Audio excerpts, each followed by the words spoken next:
You're watching Analysts After Dark, an underground hideaway where insatiably curious analysts examine provocative project problems, share salacious secrets, and establish a covert network of co-conspirators. Step into the dark with your hosts, AJ Hawley and Steve Jones.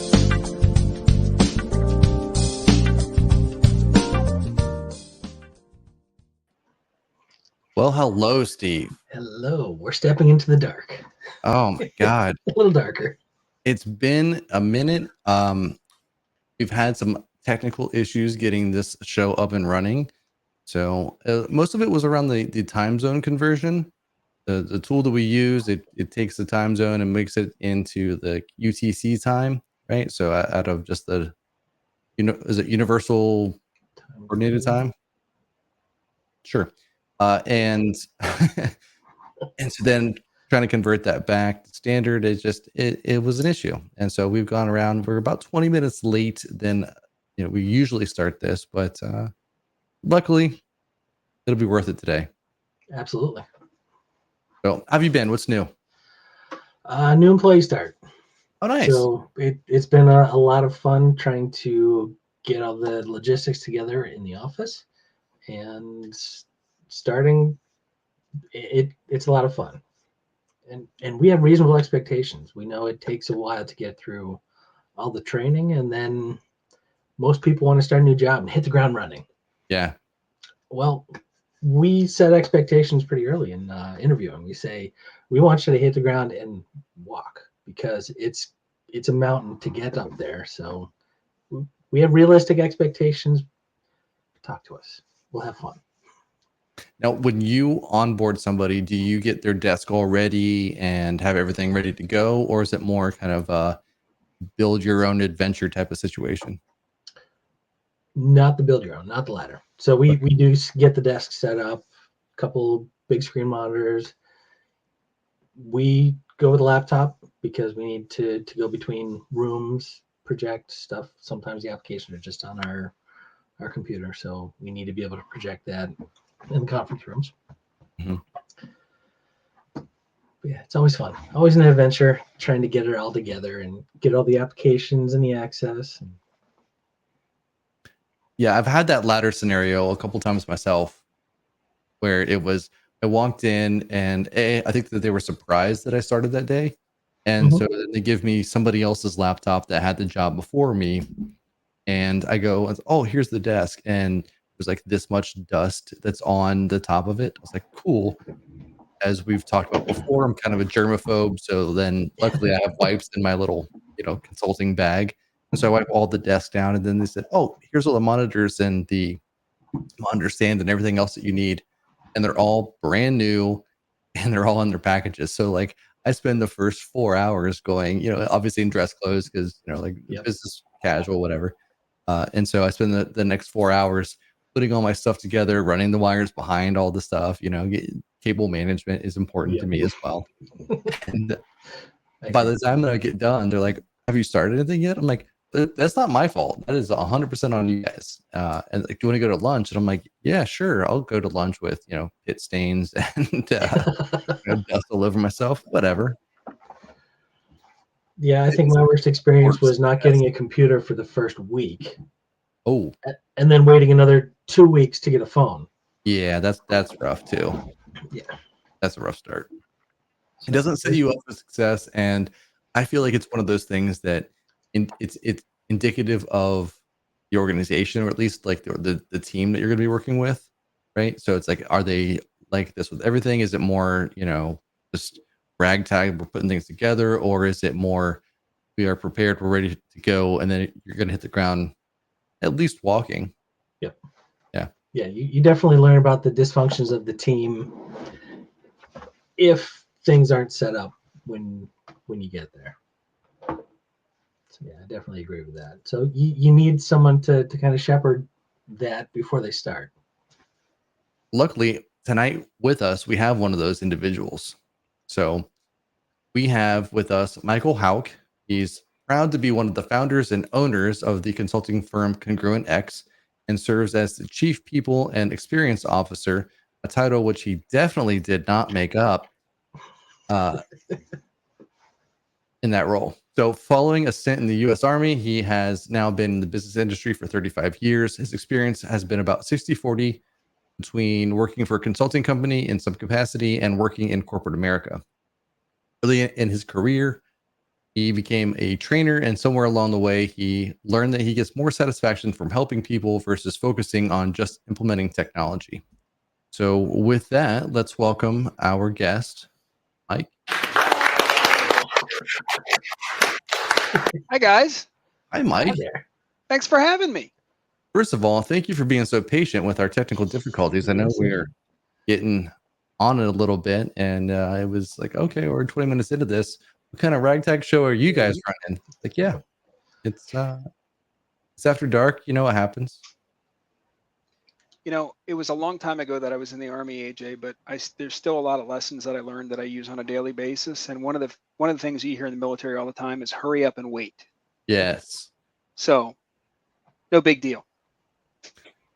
The other thing, so I've hung out with people that, so I didn't serve myself. I hung out with people that had, and then they said, you know, you get a nap wherever you can. So I was happy to see that you weren't snoozing in the green room there as we were waiting. So I appreciate that. Unfortunately, I never learned the skill of sleeping with my eyes open like some people. So yeah, I was with you. So Well, I wish. I'm jealous, Steve. That does take us to our first question. So our first question that we sometimes remember to ask everybody is, what is your favorite after dark activity? I guess, you know, I'm you know, I was thinking about the intro, right? The intro that you guys use, because, you know, sadly, you know, I'm still at that point where I waited until much later in life to have a family. And so I've still got two at home. One is out of the nest and two are still at the nest. And like a lot of people who work in our profession, we work a lot. Mm-hmm. So I don't feel like I ever get enough time with my kids. So most of my after dark activities revolve around my family. And unless my wife can encourage me to leave the kids at home and go do some actual real adulting kind of stuff. We haven't done it yet, but just because it lines up with the title of your show, I did get a gag gift for Christmas, which is Dad Jokes After Dark. All right. Oh, nice. Yeah, well, yeah, I opened it and looked at a few, and we won't be sharing any on the show tonight. Sorry. I actually have that game. Do you? I really do. First of all, I love that whole premise of asking somebody a question, you stay straight faced, and then you know I love that. There was a Canadian comedy show that was, I think it's Don't Make Me Laugh. I'll have to look it up. And it was comedians in a room for 8 hours, and then if they win, then whatever the proceeds are goes like $100,000 or whatever goes to their favorite charity, right? And it's absolutely amazing. So it's a whole room of just hilarious people all trying to make the other person laugh, and if they do, they get booted, right? But it's one of those things that I love, and I love the dad joke off, or what was the contest? Yep. Yeah. And hilarious. But I also have that game, and I've read some. We played it in a brewery with some of my friends, and I was afraid to say some of those things out loud. It was like, "Whoa, yeah, we're not going to do that." You were afraid. Correct, Steve. Wow. Correct. That's at a whole other level then. Yeah. Yep. Yeah. Like, oh, we don't use that word. That, and for me to say that, I feel like is one of those situations where it's like, okay. Yeah. I would definitely lose in the first like 2 minutes if I lasted that long. But you gave me a really good idea, AJ, because I always talk about, again, it's a little tangential, right? But when I'm training people to become consultants, I always talk as a consultant, you kind of have to have that poker face when you're in front of the customer, because sometimes customers say things and your initial reaction is to make a facial reaction that you probably shouldn't make. And Yeah. it's a learned skill, right? Can I share one since we're talking about After Dark? It's your show, man. Oh, well, this one's probably going to get me in trouble. And I don't think I've ever shared it publicly. So I was working with a client. So speaking of that situation, And we are, I don't know, second day in maybe, and there's 5 of us and a whole bunch of the clients staff and the high level too. They're always like directors or senior people, and they have these issues with it was transportation. So these issues in some of their transportation areas, and so they were trying to get that last mile. So between the warehouse and someone's house, right? Well, if there's traffic or if it's bad weather or whatever, they have issues with that, especially if there are issues with refrigeration or they have like timely things that need to be there. They call those hot loads, right? And so I'm sitting there and I'm 12 in my head and I'm thinking, wow, no one's laughing. No one's even smirking at that. Like, that's hilarious. And I looked around the room and I'm just like, all right. And then they keep saying that over and over and over again. And I'm like, man, that's a rough one to just like maintain professionalism. Yeah, unfortunately, I have a couple similar stories, but we won't go down that path for the sake of time. For the sake of time. Yes. So so talk a little bit about that, Mike. So you train your staff as you use the term business liaison. Actually, let's go back to your role first before we go into that. You are the Chief People and Experience Officer, which, as I joked, was a title that you definitely didn't make up. Maybe. But you did. I did make it up. Absolutely. And it was intentional. When people hear the term Chief People Officer, they immediately think that you're responsible for the people at your firm. And that is part of my role, right? But the experience part to me is, as a consulting firm, our role is to bring value to our clients, right? For them to have a good experience with us. And so when I think about experience, it's, the employee experience for my team, it's the customer experience for my clients, and even partner experience, right? If I bring a partner in, partners working with us, partners giving us leads, it's how to make it easier and better for them, right? We want a win-win relationship kind of thing. So you put all those together and it's kind of, we call it human experience, right? Because at the end of the day, we're all people. So I thought by putting those two things together, it made it a little bit broader than just thinking people in my team only. At the end of the day, as I said, I learned somewhere along the way that I get a lot of satisfaction out of working with people, getting to know them, understanding what makes them tick, and how to best communicate and collaborate with them. Doesn't matter who they are, who they work for. So if I can help, I'll try and help. Yeah, I think the employee side and then even the client side is one of those areas that most HR / individuals in your role would be focused on. The partner one to me is more nuanced, I think. I've not seen a lot of organizations work on that level at the same or with the same level of intensity that I think you would. We get a lot of our business through partners, various Mhm. partners, lots of different ones, some big, some small. It's important to us, and I, we don't want to compete with our partners, but we also want to be aligned with our partners. And again, Yeah.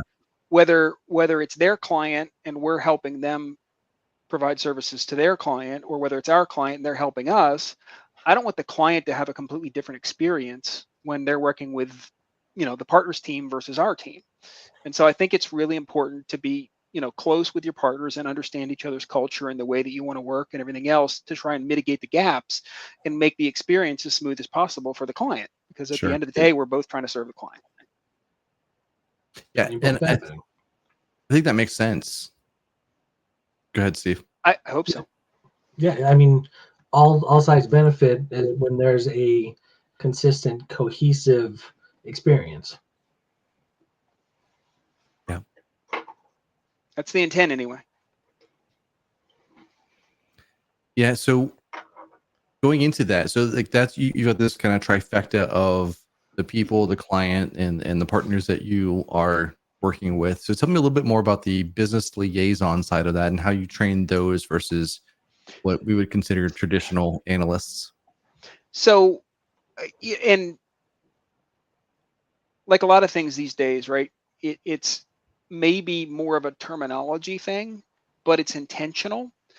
Because I think, if I said, to the two of you, right? Because what I don't want to do is offend anybody, whether it's you or your audience, right?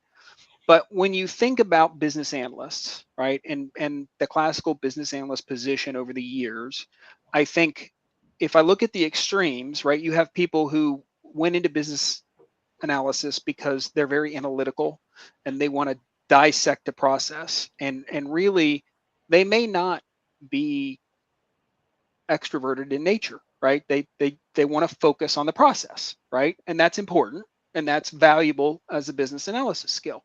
And then on the opposite end of the spectrum, you have people who come in and they really want to talk to the business and listen and learn from the business and everything else. And it's almost more of the social aspect of just building that relationship with the business and trying to translate between the business and IT. And to me, a business liaison is, along that line, but it's a little bit more slanted towards the business side than the IT side. Doesn't mean you don't have the same skills, but what I've seen is that most of the people who are effective in a business liaison role in a corporation are people that have worked for the corporation, often in many, many roles. So they've done the job, and so they get instant credibility with the people in the role because they know and understand and can be empathetic. But those people also have to have that ability to translate and work with IT, right, in the IT side in order to help solve the problem. I think what happens a lot, and what we're trying to do a little differently, is not just focus on using technology to solve the problem, because at the end of the day, who uses technology? People do, right? Technology's supposedly here to serve us. And so we think it's really important that it has to be a cohesive effort to both shape the technology and the people at the same time. Now, if I said to the two of you guys, you have your choice. You can convince a set of users to do their job differently, or you can change the system to work differently. What's easier? Changing the system. Changing the system, right? Yeah. And so people innately focus that way because it's the easy thing to do. Nobody wants the hard part, right? And we think that that's where the big miss is, right? Is that there's not enough focus on the change aspect and helping people understand why, and the fact that the changes that we're making are actually going to help them do the job. And there's a cadence that goes to that. There's an awareness of your audience, right? Are they change receptive or change adverse? All of those things factor into somebody's success. And so we think having somebody in that role within the corporation, not our team, right, but within the corporation, that's what we want to focus our efforts on. One of my partners, our CEO, likes to use the term the head pin from bowling, right? If you can get that person and work with them and get a good cadence going with them, leverage what they know of the organization, you're more likely to be successful in implementing that change, whatever it is. So you're basically identifying the bellwether and converting them. Trying to, yeah. Yep. Yeah, I know a lot of times in my earlier career, I would go in and so Mike and I, you and I do the same thing. Like we're in the same industry, right? And so developing Dynamics or CRM projects and Power Platform now, which is kind of extended that, but coming in doing like customized CRM solutions, right? And so earlier in my career, I would be kind of pushed into big boardroom full of all of these different execs and directors and things like that, saying, "Here's what we need. We need to have more insight, more metrics. We need to have more reports, more this and this and this," because that was exactly what they needed to get their job done, because they didn't understand certain aspects of their business and they wanted more clarity. They wanted more, just visibility into the work. So you'd have that meeting first, and then you would have the next meeting with the people that are the individuals doing the work. And they're saying, well, we work in 7 different systems that don't talk to each other, that we have to copy and paste from A to B to C. And then we also have to manually track all of our notes here and then over here, right? And so that we don't have time to give any of these other items. And what I think you're saying is if you understand that situation from the person using the application, then you can have those conversations that it's like, oh, well, if we solve for this technically, you can still get some of those things at the director, senior level, et cetera. Yeah, and to your point, AJ, what happens a lot of times is there's that complete disconnect between what leadership wants and why they're investing in the change, and what the users need to be successful, right? And for a decade or more now, right, people have talked about specifically with CRM, right, that only half the time a CRM implementation is viewed as successful. That doesn't mean you didn't go live. It doesn't mean the system doesn't work. It just means, did we get out of it what we wanted? Sure. And what we see a lot of times when that doesn't happen is partially because of that disconnect, and partially because of the old analogy of the carrot and the stick, right? You have some organizations that are trying to lead those users to the right place, and then you have some organizations that say, hey, we spent $1 million on this system, you better use it, right? If you didn't do it in CRM, it doesn't count, right? Yeah. Those kind of things. And we believe that the best way to increase that effectiveness, and when people talk about adoption all the time, is, well, give them a system that makes their job easier or more effective, right? Which doesn't necessarily directly align with what leadership wants. But at the end of the day, if the users aren't using the system, they're not putting data in, or they're putting garbage data in because they have to populate these 10 fields to get to the next screen, leadership's not getting what they want anyway. Right. And so you can't ignore leadership, of course, because they're paying for it. But to help them understand that the best way for them to get what they want is to focus a little bit on the users and realize that I'm not really disrupting, as a leader, I'm not really disrupting your job, but their job, I'm absolutely disrupting. Right. So let's talk about how we can help them. And again, that business liaison role, who may have sat in that seat and truly understands what they're going through, our experience is they're most effective in helping the organization understand that focus on that end user and making their world better, and how that actually drives to the outcome that leadership wants. I'd get in trouble a little bit because I would come in that second meeting and I would ask them, what do you hate doing on Monday mornings? And I would ask just like that. And then, there were people in my organization that would kind of, give me the side eye, like, seriously, man, come on. But the thing for me was, if we asked that question, that was the low hanging fruit generally, that you'd be able to turn those individuals into people that were excited about it, because they're like, oh man, in the first the first week or iteration, whatever it was, you were able to solve this problem, or you could show, like, you just do a prototype, like, oh yeah, so this is already solved. Now they're excited because now they see the what if, right? So then you get those people excited, which then, to me, raises that up to that leadership role. And it builds credibility, it builds trust. And to your point, now they get excited and they're more receptive to your ideas, and they're more likely to share with you, right? So it's that snowball effect, is if you can get in and do something quickly. And again, I don't want to turn this into a commercial, right? But if you go onto our website and you look, that's the way we do our onboarding. When we talk about it, we do our onboarding and we do design thinking. And coming out of the design thinking, what we do is we focus on literally just a handful of quick wins that we can do to help the business to get that snowball rolling. And that's, what our onboarding is. But it's exactly what you're talking about, AJ, is if you come in there. Now, again, the important thing is you can't ignore leadership. You have to help leadership understand why you're doing it, right? And so what we do with that is we focus on the ROI and the outcomes that the business as a whole expects out of whatever work we're doing, right? And if we make sure that they're clear on what we're trying to get to, and they understand that we're here to help them get to whatever that business goal is, that next level, right? Whether it's, decreasing call time in a customer service center, or whether it's increasing sales or pipeline or whatever, we have that aspect to it. And then we have the end user aspect of how do we make their day job better for them. And that what do you hate doing Monday mornings is definitely one that will get engagement. And that's one of our toughest challenges as business analysts or liaisons is getting engagement. And Absolutely. sometimes like what annoys you, not as effective as what do you hate doing Monday morning.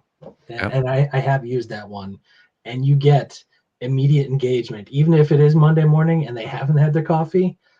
That will turn a spark and get people engaged in providing information. That's when you withhold the coffee, Steve, until you get engagement, and then you give it out to them. Like, oh, and then here's your reward. You get your coffee now. So sugar first, so the donuts and the sweets. Yeah.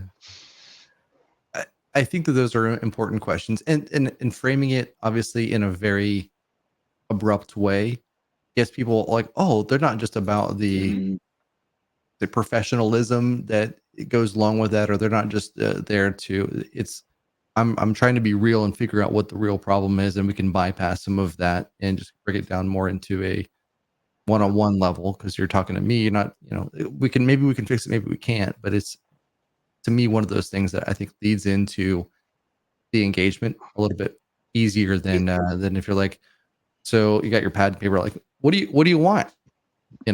Yeah, it's a little bit like, there was a phase where people used to say customer service meant giving the customer what they want. And fortunately, I think we're past that, right? A lot of people who are consultants, right, are afraid to consult.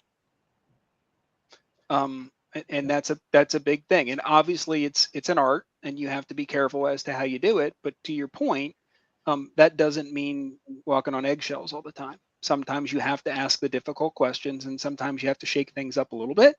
You just have to know when to do it and when not to do it, and understand the organization. And that's, to me, that's the important part, is really, you could say the same thing in two different organizations, and one would go over really, really well, and the other one you'd be escorted out, right? You just described my knowing your career. client. Yeah. Yeah. Yeah. And also, as it relates to engagement, having that interaction ahead of time or as you start, you're not coming in saying, okay, so this is what they're telling us we need to do. This is what the project's about. The users don't like to hear that, because it means decisions are already made and they're along for the ride. Yeah. Why am I here? You're going to tell me what you want me to do anyway. Yeah. So getting that engagement of, what do you hate doing Mondays? Yeah. It at least presents the idea that you want to help them, and there's opportunity as long as you listen and have that conversation. Well, I absolutely agree. I think the other important thing is, if you can be the best listener in the world, right? But if you can't take action and show them some progress, you'll lose them. So you have to be careful that you're not overcommitting either, but it starts by listening, right? And understanding, and helping them understand why some things, maybe you're going to come later versus sooner, and what that means. And some things as a consultant certainly aren't up to you, right? Somebody else has to make that decision. I think you have to be transparent with them and help them understand that, you don't have carte blanche coming in the door to do whatever you want to do. Yeah, I think you hit the nail on the head saying that some consultants are afraid to consult, but I've seen really good consultants that have been put in situations where they weren't supported, so that they were going out and they were doing the consulting the right way, and then or the way that would be engaging or asking those tough questions, etc. But the client's like, I'm not sure I want that, and then they were basically just, the rug was pulled from underneath them, right? And so then of course they're going to be wary the next time they go into an organization and feeling a little bit more self-conscious, like maybe I shouldn't push too hard, maybe I should, do what they tell me to do. And in reality, that client wants someone that's going to push them even more and say, what can this do, right? So it's that kind of ebb and flow, I think, that I've seen with a lot of consultants, and to me that drives burnout a little bit, where someone's like, well, because they feel like they can't ever get it right when they're walking into the situations. Yeah, it's again, I don't want to take too much time going down the rabbit hole, but to me, that's one of the best things, right? I learned all about leadership in the military. And the one thing to me that's different that you can't duplicate anywhere else in the world, right, is the level of trust that you have when the person next to you is literally protecting your life and you're responsible for theirs, and it's inherent, right? There's no questions, there's no doubt that they're here to watch your back just like you're here to watch their back, right? And from a leadership perspective, it amazes me how often leaders will put somebody in that position, but then they don't trust their consultant. When a consultant comes back and says, here's what I heard, and it's not what they want to hear, instead of listening to what the consultant who was on the ground, even though they didn't go talk to these people, right? They do what they think is right based on their experience or what they sold the client, right? Because we got a contract, we got to stick to the contract. I don't care what they're saying, rather than listening to that consultant. And it's crazy to me. Why would I have somebody on my team that I didn't trust? Absolutely. And I think that creates that exact perfect scenario of a business liaison. I know I've been in that situation myself where it's not to say that it's not sales versus delivery, but there can be things that, when you go into sales like, well, this is what we sold, we can do this. And then as we get further into that, we have more information. On the delivery side, it's like, well, there's just no way we can do either all of that or that to that level in this timeline, or, whatever scenario it might be, right? And so then you have to have those tough conversations of, I understand what was sold, here's where we are. And then the quicker that you can have that conversation, I think builds that trust where now it's like, well, we're going to get what we need overall. It's that switch of, we're all in this together in the same boat and weathering that same storm. Yeah. And I think, with that in particular, no matter how much requirement gathering you do up front or as an analyst, right? If you've gone in and you've talked to the users and you really feel like you understand what they want, right? Until they see the system and they get their hands on it, more often than not, they don't know what they want, right? Yeah. And they shouldn't be punished for that, because a lot of human beings were just not capable of imagining what might be or what it could do. It's not a skill that a lot of people have. And so I think, trying to put all of that in a box up front and saying, okay, yep, this is exactly what we're going to deliver. This is what's in the contract, and we're not gonna, deviate from that at all, is a recipe for disaster. Because at the end of the day, the project, we call them engagements. We don't even call them projects, right? The engagements really starts when the users start to see things and get their hands on things, because that's when they start to think, oh, could we do this? And what about this? And do we have to do it this way? And those kind of things. They can't imagine that until they see it. And so, again, I think having that effective liaison in there that can bridge that gap and kind of speak their language helps mitigate it a little bit. It doesn't solve it, but it definitely helps. And they're really good at translating back when the user says something, what do they really mean, right? Because they can't always put it in words that the builders understand. And their frame of reference is often just what they know. They have trouble thinking beyond what they don't know. I had a retrospective this morning, and it was a similar situation. So I had a list of things and questions, and I said, okay, what's your frustration? And they started looking at the board and looking at the items, and I stepped in front of it so they couldn't see it. And I said, this isn't your reference. Think. Yeah. When you're doing your job, don't look at this, because then you're only going to think about that. Exactly. I can't tell you to think about the white space, because you're not going to understand. So think about the experience and let that come out. Don't look at the board, because you're just going to limit yourself to that. We want an open frame of reference. Yep. So Mike, I have a question for you around individual growth and then also professional growth. I think Steve and I have talked about this multiple times, but when you kind of start out in that business analysis role, you end up being a little bit of an order taker until you kind of get your your wheels under you, or you get a little bit more familiar with the role to understand what questions to ask, etc. So you say someone wants this, you write it down, you put that in, you write a user story for it, kind of move forward.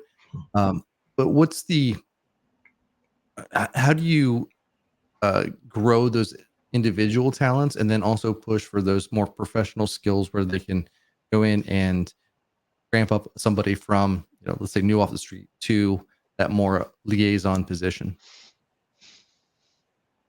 So I think for the first one, again, I think as a leader in an organization, right, you've got to create the right environment for your team, create that safe space, trust them, and give them opportunities in that safe space where they can be transparent with you, right? And so to me, a lot of it when I'm training, a new, let's say, college hire, right out of school, how to be a consultant, if you will. It's a combination of really trying to understand the people that you're working with and how they think versus how you think. And we use some tools sometimes to identify different, we actually use personality type tools, right, to identify people. And okay, well, how would this person likely want to be communicated with versus maybe how I want to be communicated with, and try and put things in their terms, right? And then obviously, listening is key, but you can't just sit there quietly and listen. You have to be able to restate what you think they said in a way where you're confirming the message, so we didn't have a miscommunication, between sender and receiver. And then asking those leading questions to, you know, to get them to engage and to have that dialogue and to provide feedback, I think are some of the critical skills. And so, oftentimes we'll do internal exercises where we'll do a mock project, or we'll do things and we'll bring other people in the team that have more experience, put the junior person in them and have them present, to the more experienced people versus making them do it in front of a client first, those kind of things, right? Just fostering the growth in a safe space. And I think, having the right people on your team where there really is that sense of community and collaboration. And it's almost like with my team, if we bring a junior person in, they literally get excited. It's like, oh, let's have fun, right? It's not, oh no, here's the new kid, right? They don't know anything, I got to teach them anything. They don't have that attitude. And it's fun to watch, and just kind of see how people interact and grow. And there's, I guess, now over 8 billion people on the planet. We all have our own perspective and our own experience. Nobody's the same. So there's certainly not one size fits all. But I think the biggest thing is nurturing them, but at the same time stretching them a little bit, but giving them opportunities in a safe space. So if they fall down, it's not something that's really going to damage them. It's just a temporary setback, and learn from the lesson. The last thing I would say on that is, in my case, my kids get tired of hearing me say this all the time, right? But like if you could go back and talk to yourself 20 years ago, right, especially at my age, it's so many people get hung up on where they want to go and what they see in the future that they forget to live in the present and enjoy the moment that they're in and that learning experience while it's happening, right? We all sit back the next day and are like, man, I wish I would have said this. I wish I would have done that, because we're not in the moment. And it's not easy to do that, but I think if you constantly remind people and put them in situations where they can do that and realize that they're not going to get in trouble, it helps a lot. I'm curious, do you ever do any retrospective type activities with those new junior people after they've done one of your presentations in that safe space? So I've got, I think, geez, I'd have to count 6 on my team now that I trained either in 2015 or 2016. So it's constant retrospectives, right? And Nice. and because I've known them that long, I'll go back to them and say, remember this project, or remember when we did this, or remember when we did that, right? And it's a huge advantage because we have that shared experience over the years. And there was a break. We haven't worked together consistently for that whole, 8-9 years at this point. but a lot of it we have. And so, having that ability to go back and reference, and it's not a true introspective, Steve, but the point is we have shared successes and shared failures that we can commiserate and everything else. And so when we do a new one, it's a whole lot easier to do that introspective because we've done so many before and have so many interactions in the past. Excellent. So one of the things that we've been doing for the last few years is when a new person comes on board, we charge them with one of the improvement activities that we have. So one of the things that we say is, you look at us, we're experienced. And the one thing I'll say about it is we all have baggage.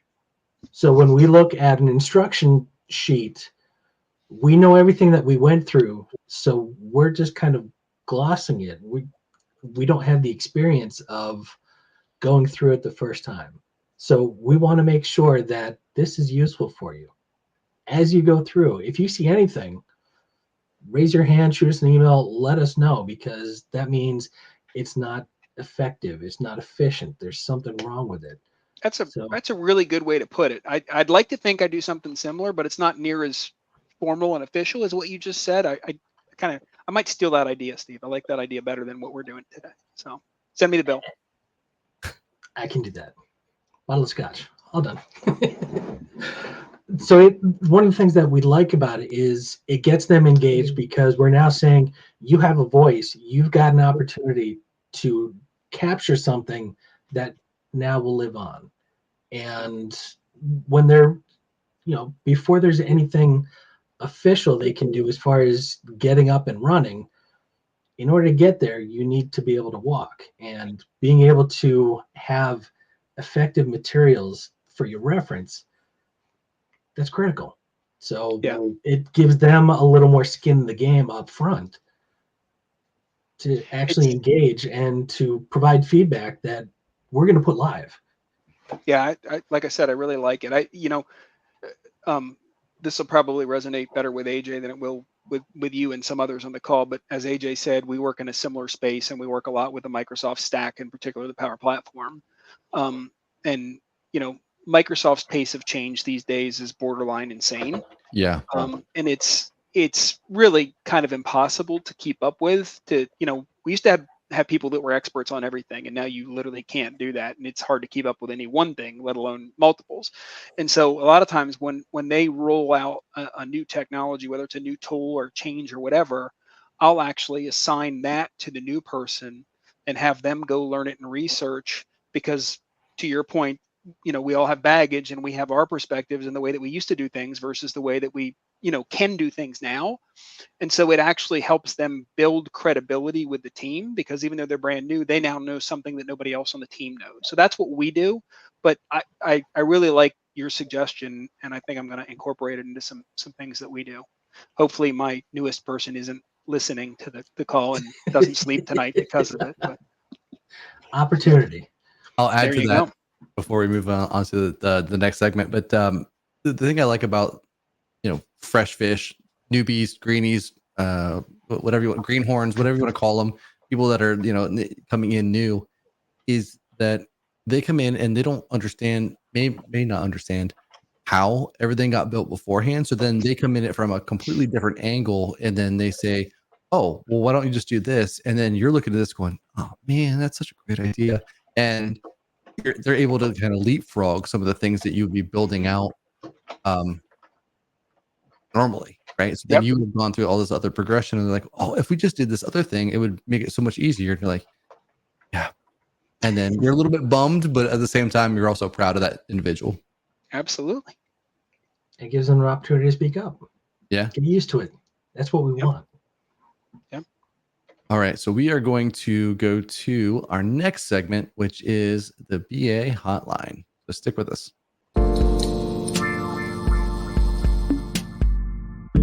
Let's eavesdrop on the BA hotline and see what provocative project problems are awaiting us.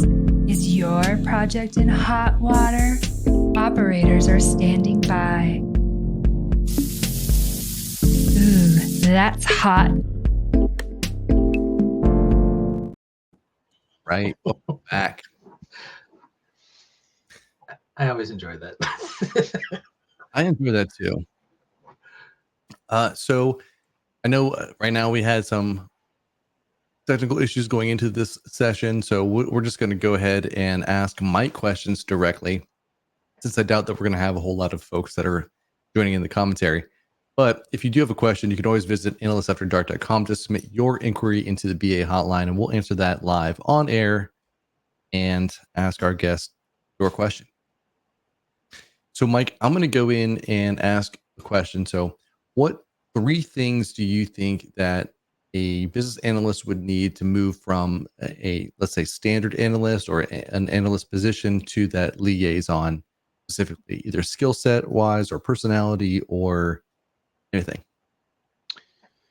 I think I kind of alluded to it earlier, right? The biggest thing is to not just have an understanding of the business, but maybe have some experience in the business and doing the role. And I've actually seen organizations do that. Is even some organizations, they'll take somebody that was in the role and they'll become the business liaison. But I've also seen organizations take an analyst and actually place them in departments, right? I worked for a company years ago.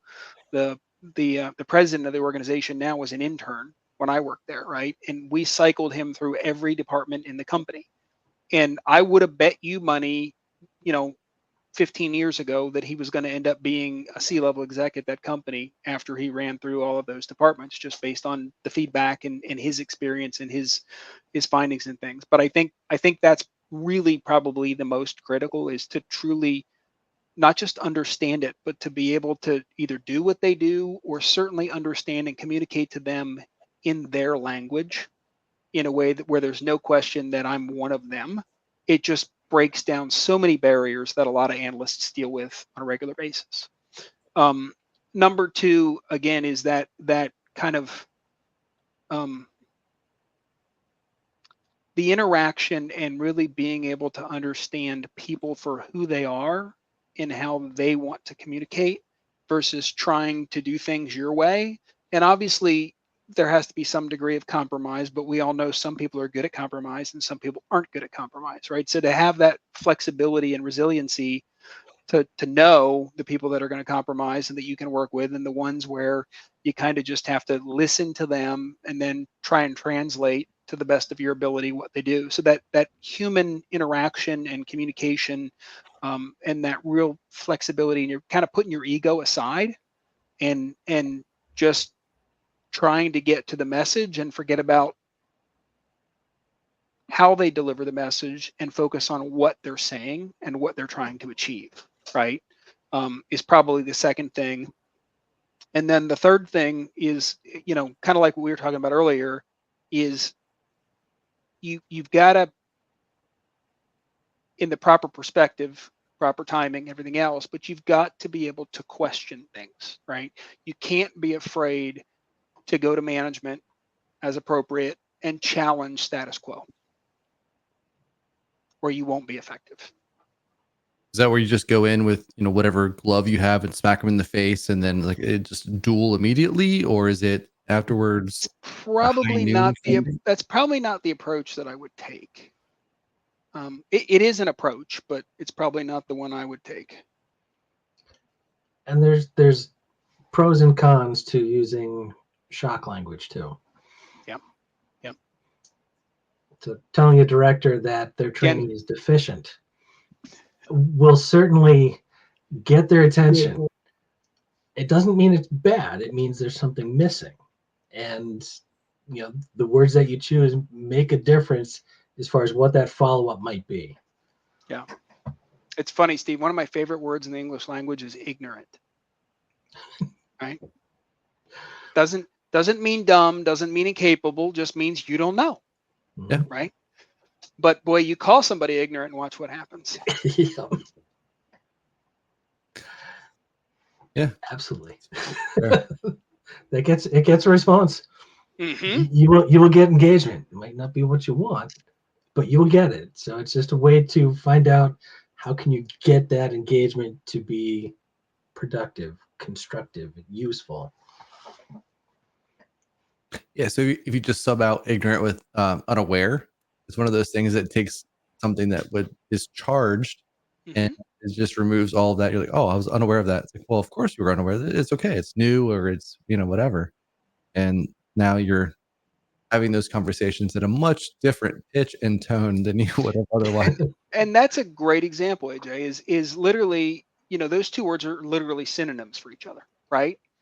But if you use the wrong one, bad things happen. If you use the right one, doors open, right? And that's, that second point when you asked me for 3, right? That ability to communicate to whoever it is in a way that you can effectively communicate. You're not going to set them off. You're not going to close doors and create a barrier. It's really, really important to be successful in the role. I like that. Well, you want engagement.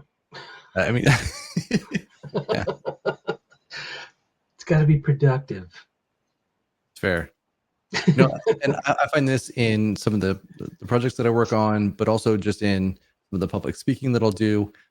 If I'm telling jokes or if I'm being humorous in that, it's hard not to have engagement from other. Like you can't laugh at a situation and not be engaged in the content or engaged in whatever there is there. So if you keep some of the conversation light, entertaining, and you can have some of that, then it allows people to engage better. And then you can move into the deeper stuff that's heavy because you've already built that trust and that community with them kind of right off the bat. Some of the best business consultants and executive coaches in the world got their starts in improv. I think I would probably go the other way. Now, like as I'm watching my career. That's because you have all this material to work with now. I'm gonna have to go into comedy after this. Yeah. Well, thank you, Steve. Do you have any just goofball or off the wall questions for Mike? Off the wall questions. There is a wall. There is a wall behind you. So it's true. I'm usually bouncing off of them.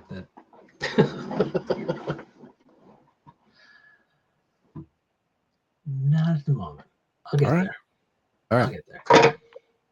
Well, then, again, if you do have questions, you can always go to analystsafterdark.com, submit your own query into the BA hotline, and then we'll get to ask guests live. And I think that's always more fun when somebody else comes up with a question. It's like, ooh, a question. And then we get a chance to put somebody else in the hot seat. Then that takes us now to our next segment. And now it's time for BA Confessions.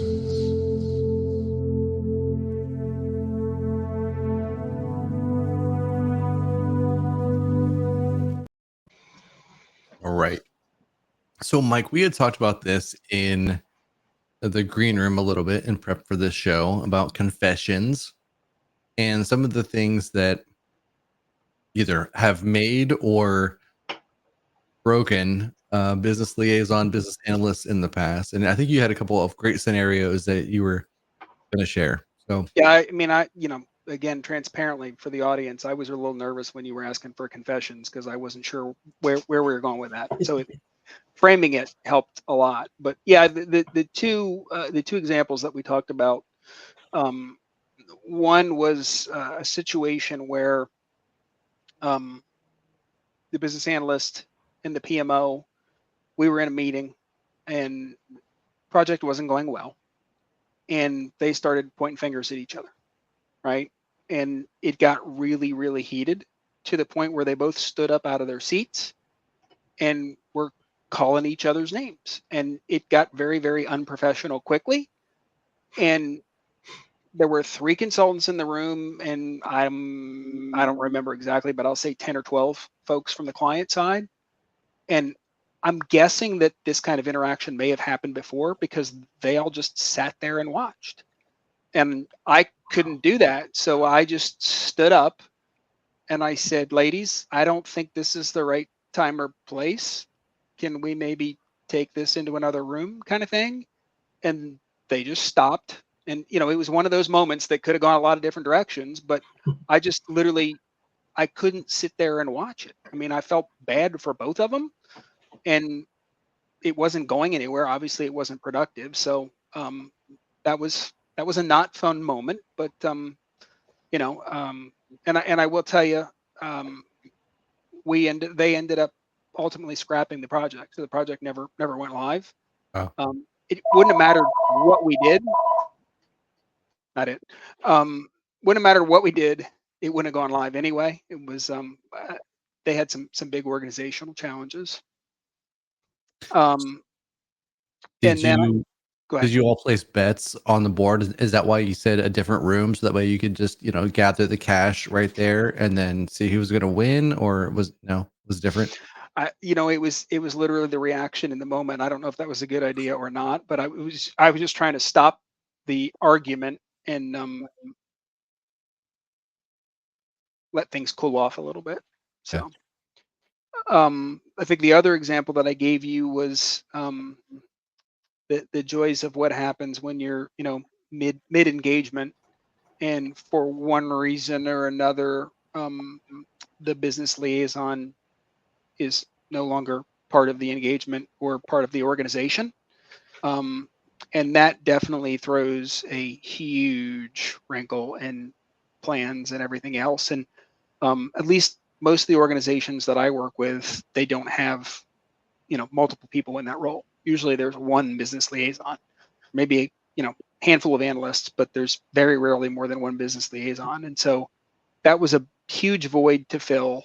And they offered it to us, and we politely declined to try and fill that role. So that also, from an engagement perspective, kind of put things to a grinding halt. It's understandable. I think I've been in both of those scenarios myself. The one when you mentioned it was that kind of sales versus delivery. Somebody else had said, hey, and they had vouched for the organization, said, hey, this is a great organization. They're going to do us right and all this other stuff. And then I came in saying, yeah, so there's some things we had to cut out immediately, whatever. And then they pulled us into a room, and there was a person that was sitting catty corner, and just, all of those 4-letter words that you're not supposed to ever say in a business meeting came directed at me. And I'm just like, hey, listen, I'm trying to explain it. We had a scheduled happy hour that night with the client, everybody else. And so I had, I don't know, 4 separate apologies. Like, we don't do business like this. This is not us, etc. And it's like, what? I get it. This is not the first time that's happened to me. It's the most memorable or the most recent, but it wasn't the most, like, it happens all the time. I feel like that's what happens when you get into these roles. Like, there's so much rolling into these big expenses, and careers are either made or broken based on some of these rollouts. So it does take someone that's, as you mentioned, deft in experience, also communication, and then being able to switch out words of ignorance versus unaware in a way like, okay to say it. Yeah, absolutely. Oh, Last call. it's last call. So you know what that means? It means that it is time for us to take all of the things that we've learned today and roll them up and talk a little bit about you, Mike.